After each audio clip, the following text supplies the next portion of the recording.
नमस्कार बच्चों। आज हम कबीरदास जी की साखियों का अध्ययन करेंगे। कबीरदास जी ने अपनी साखियों के माध्यम से कई तरह के हमें नीतिपरक संदेश दिए हैं, जिनका हमें अपने जीवन में पालन करना चाहिए। पहली साखी के माध्यम से वाणी की विशेषता बताते हैं। कहते हैं, ऐसी वाणी बोलिए मन का आपा खोए, अपना तन शीतल करे और उनको सुख होए।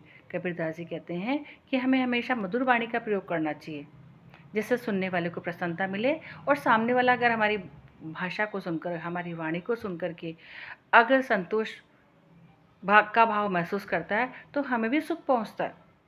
इसलिए हमेशा हमें सोच समझ करके मधुर भाषा का प्रयोग करना चाहिए। कभी भी किसी के दिल दुखाने वाली कटु भाषा का प्रयोग नहीं करना चाहिए। दूसरी साखी के माध्यम से कबीरदास जी कहना चाह रहे हैं, कस्तूरी कुंडल बसे मृग ढूंढे बन माए, ऐसे घटी घटी राम है दुनिया देखे नाए। कहना चाह रहे हैं कि परमात्मा हमारे मन में निवास करता है, लेकिन हम उसे अज्ञानतावश नहीं देख पाते हैं और उस परमात्मा के भाव को प्राप्त करने के लिए हम जंगल जंगल भटकते फिरते हैं, मंदिर मस्जिदों में घूमते फिरते हैं, लेकिन परमात्मा वहाँ नहीं मिलता। इस बात को समझाने के लिए एक उदाहरण समझाया। कस्तूरी, कस्तूरी का मतलब एक सुगंधित पदार्थ। कुंडली, कुंडली मतलब नाभि। बसे का मतलब विराजमान रहती या रहती है। मृग अर्थात हिरण। वन यानी अर्थात जंगल। माही यानी अंदर। ढूंढे यानी ढूंढना। कस्तूरी नामक सुगंधित पदार्थ हिरण की नाभि में ही, कुंडली में ही विद्यमान होता है और उसी कस्तूरी की खुशबू उसे पगलाए कर रखती है। वो उसकी नाभि के अंदर होती है, लेकिन वो अपनी नाभि में उस खुशबू को महसूस नहीं कर पाता, बल्कि वो सोचता है कि मुझे कहीं से जंगल जंगल उसे ढूंढता फिरता है कि खुशबू अगर मिल जाए मुझे, तो मुझे आत्मिक संतुष्टि मिले, लेकिन वो उसे नहीं मिल पाती है। वो नहीं समझ पाता है कि खुशबू मेरे अंदर से ही आ रही है। उसी प्रकार से ऐसे घट घट राम है। इसी प्रकार से जो राम है, परमात्मा है, वो हर घट घट में, घट घट का मतलब है हर व्यक्ति की आत्मा में निवास करता है। उसे बाहर ढूंढने की जरूरत ही नहीं है। दुनिया देखे ना है, लेकिन दुनिया उसको देख नहीं पाती है और उसे प्राप्त करने के लिए मंदिर मस्जिद गुरुद्वारों में घूमती फिरती है। कबीरदास जी अपनी तीसरी साखी में कह रहे हैं, जब मैं था तब हरि नहीं, अब हरि है मैं नाय, सब अंधियारा मिट गया जब दीपक देखा नाय।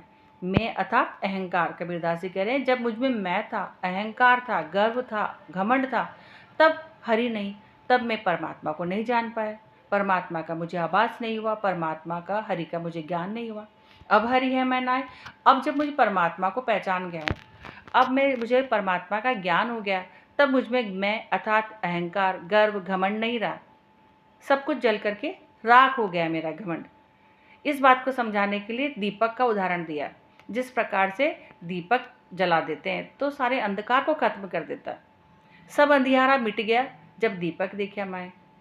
अंधियारा अर्थात अज्ञानता मिट गया यानी समाप्त हो जाना। दीपक अर्थात ज्ञान का प्रकाश। कह रहे हैं कि जब ज्ञान रूपी प्रकाश का दीपक मेरे मन में जल गया तो मेरे मन के अहंकार रूपी अंधियारा समाप्त हो गया। तो यहाँ पर अंधियारा जो है अज्ञानता का प्रतीक है और दीपक ज्ञान का, परमात्मा का प्रतीक है। अंधियारा यहाँ अहंकार का प्रतीक है और परमात्मा का जो भाव है वो दीपक का प्रतीक है। अगली साखी के माध्यम से कबीरदास जी समझाना चाह रहे हैं, सुखिया सब संसार है, खाए या रसोए, दुखिया दास कबीर है, जागे या रोए। कह रहे हैं कि संसार में व्यक्ति सांसारिक वस्तुओं का उपभोग करता हुआ ये समझता है कि मुझे सारी सुख सुविधाएं मिल गई, खाता है और सोता है और अपना जीवन यापन करता है और सोचता है कि मुझे संसार में चाहिए क्या, मेरी सारी सुख सुविधाएं मुझे संसार में मिल गई है। दुखिया दास कबीर है, जागे रोए। लेकिन कबीरदास जी जैसे लोग दुखी हैं, जिनको ये ज्ञान है कि खाना और सोना हमारा जीवन का उद्देश्य नहीं है, सांसारिक वस्तुओं का उपभोग करना हमारा जीवन का उद्देश्य नहीं है, वो जागे और रोए। वो लोग जागते रहते हैं और रोते रहते हैं। जागना और रोने का मतलब परमात्मा के चिंतन में, ध्यान में लगे रहते हैं, उस परमात्मा को प्राप्त करने के लिए मार्ग की खोज करते रहते हैं। तो जागना और रोना यहाँ पर ज्ञान का प्रतीक है, खाना और सोना अज्ञानता का प्रतीक है। अगली साखी के माध्यम से कबीरदास जी कह रहे हैं, विरह भुअंगम तन बसे, मंत्र न लागे कोई, राम वियोगी ना जीवे, जीवे तो बुरा होए। कह रहे हैं कि जिस व्यक्ति के मन को, विरह का मतलब है बिछड़ना, भुअंगम का मतलब है सांप सर्प, तन का मतलब है शरीर, बसे यानी बसना, मंत्र, मंत्र का मतलब है यहाँ पर उपाय। कह रहे हैं कबीरदास जी कि जिस व्यक्ति के मन को परमात्मा के बिछड़ने का सांप डस लेता है और उसका जहर अगर उसके मन में बस जाता है, विरह का भाव अगर उसके मन में बस जाता है, तो उसके ऊपर कोई मंत्र नहीं लगता। मंत्र का मतलब कोई उपाय नहीं लगता, उसको किसी भी उपाय से उसका दुख दूर नहीं किया जा सकता। उसी प्रकार से राम का बिछड़ा हुआ जो वियोगी है, व्यक्ति है, वो या तो संसार में जीता ही नहीं है, और अगर जीता है तो उस परमात्मा के चिंतन में ही पगलाया रहता है। अगर हम इसका सबसे अच्छा उदाहरण देखें तो मीराबाई का उदाहरण ले सकते हैं। मीराबाई परमात्मा के चिंतन में पगलाई हुई थी, मेवाड़ की महारानी थी, सब सुख सुविधाएं थी, लेकिन वो सुख सुविधाएं उसे परमात्मा के आगे सब फीकी लगती थी। वो परमात्मा के चिंतन में हमेशा लगी रहती थी। तो परमात्मा रूपी सर्प का जो विरह है वो उसके मन में बस गया था, और उसके ऊपर कोई मंत्र नहीं लगा, उसे सब सुख सुविधाएं दी गई उन्हें राजघराने में, लेकिन उसे वो सब नहीं चाहिए था, उसे परमात्मा चाहिए था, गिरधर गोपाल चाहिए था। और जब तक वो जीवित रही तब तक परमात्मा के चिंतन में पगलाई हुई रही। पगलाई से मतलब उनके ध्यान में लगी हुई रही। उन्हें संसार से कोई मतलब नहीं कि कोई उनकी हंसी उड़ा रहा है, कोई उन्हें पगली बोल रहा है, कोई उन्हें कुछ भी कह रहा है। उन्हें सिर्फ परमात्मा का ध्यान, गिरधर गोपाल का ध्यान कर रहा है। तो राम का वियोग या तो संसार में जीता नहीं है, और अगर जी जाता है तो उसी परमात्मा के चिंतन में बोराया का मतलब है पगलाया रहता है, यानी कि उसके चिंतन में लगा रहता है। उसे संसार के कहने सुनने से कोई मतलब नहीं है।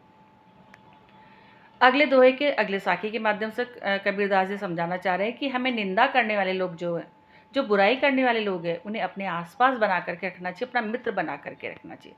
निंदक नेड़ा राखिए, आंगन कुटी बंधाए, बिन साबण पानी बिना निर्मल करे सुभाए। कबीरदास जी कह रहे हैं कि निंदक यानी बुराई करने वाले लोग, नेड़ा का मतलब है समीप, अपने पास, राखिए का मतलब रखना, आंगणी का मतलब आंगन, कुटी का मतलब कुटिया, घर। अब यहाँ पे कबीरदास जी कह रहे हैं कि हमने अपने कुटी के आंगन में, अपने घर के आंगन में निंदा करने वाले, बुराई करने वाले व्यक्ति को अपना मित्र बना करके रखना चाहिए। कोई अपने घर के आंगन में बांध के तो रखेगा नहीं, इसका मतलब उसका मित्र बना करके रखना चाहिए। बिन साबुन पानी बिना निर्मल करे सुभाए, बिना साबुन पानी के ही वो हमारे स्वभाव को निर्मल कर देता है ना, साफ कर देता है। कैसे कि हम सोच समझ करके जब अपनी भाषा का प्रयोग करते हैं, हमें पता है कि अगर इस बुराई करने वाले व्यक्ति के सामने अगर हमने कुछ बात कह दी तो ये जाकर के लड़ाई करा देगा, तो हम ऐसे व्यक्ति के सामने सोच समझ करके अपनी भाषा का प्रयोग करते हैं। तो ऐसे व्यक्ति के साथ में रहते रहते हमारा स्वभाव अपने आप अच्छा हो जाता है। सुभाय का मतलब है स्वभाव, निर्मल का मतलब है स्वच्छ कर देना। तो ऐसे निंदा करने वाले व्यक्ति को अपना मित्र बना करके रखना चाहिए। अगला जो दोहा है उसके माध्यम से बताना चाह रहे हैं, पोथी पढ़े पढ़ जगमुआ, पंडित भयान है कोई। पोथी का मतलब है ग्रंथ, किताबें, उपनिषद, जो भी कुछ कहें। पोथी पढ़ पढ़ जगमुआ, पढ़ पढ़ का मतलब पढ़ करके, मुआ का मतलब चले गए संसार में, जग यानी संसार से, कि इस संसार में कितने ही संत महात्मा ज्ञानी पोथियों को, किताबों को, ग्रंथों का ज्ञान कर करके संसार से चले गए, लेकिन पंडित नहीं बन पाए। पंडित का मतलब है ज्ञानी नहीं बन पाए, महान नहीं बन पाए। क्यों? क्योंकि उन्हें अहंकार हो गया कि मैं इतना ज्ञानी हूँ, मैंने इतनी पुस्तकें पढ़ ली। जहाँ अहंकार आ जाता सारा ज्ञान का सर्वनाश हो जाता है। तो कह रहे हैं कि पोथी पढ़ पढ़ करके संसार से कितने ज्ञानी महात्मा चले गए, लेकिन महान व्यक्ति नहीं बन पाए।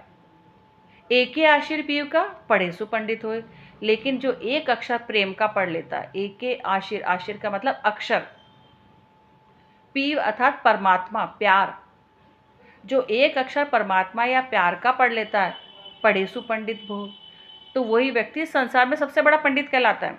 कबीरदास जी हमारे लिए सबसे बड़े उदाहरण हैं। कबीरदास जी बहुत किताबी का ज्ञान उन्होंने नहीं लिया, लेकिन वो अपने ज्ञान के माध्यम से संसार में महान बन गए।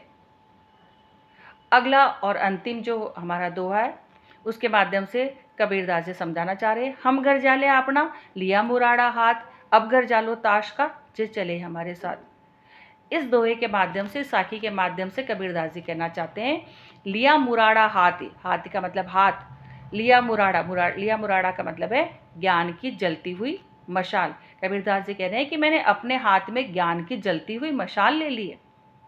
यहाँ पर ज्ञान को एक जलती हुई मशाल कहा है। जिस प्रकार से अगर मशाल जला लेते हैं तो सारा अंधकार खत्म हो जाता है, और जब ज्ञान हो जाता है किसी भी बात का तो हम उस ज्ञान से प्रकाश फैलाते हैं, यानी कि उस ज्ञान से अज्ञानता हटाते हैं। तो यहाँ पर कह रहे हैं, घर यहाँ पर कहा गया आत्मा को, मन को। कबीरदास जी कह रहे हैं कि मैंने अपने घर के, यानी अपनी आत्मा के, अपने मन के जो अज्ञानता के भाव थे, अंधकार के भाव थे, उस भाव को ज्ञान की जलती हुई मशाल से खत्म कर दिया। मैं परमात्मा का आभास हो गया, परमात्मा का ज्ञान हो गया, और उस परमात्मा के ज्ञान के मार्ग पर मैं आगे बढ़ रहा हूँ। जे चले हमारे साथ, जो इस मार्ग पर मेरे साथ चलेगा। अब घर जालो ताश का, यानी कि उसके घर के, उसके मन के जो अज्ञानता है, जो बुराइयाँ, उनको भी जला करके खत्म कर दूंगा।